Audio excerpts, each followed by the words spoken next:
Welcome to the Bucket Company 3-gallon irrigation manifold assembly video.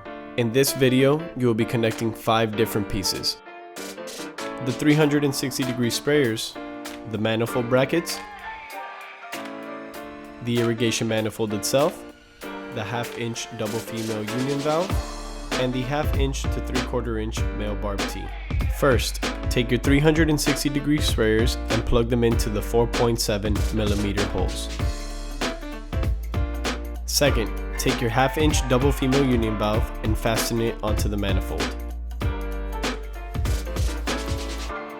Lastly, take your 1/2-inch to 3/4-inch male barb tee and fasten it to the opposite end of the union valve.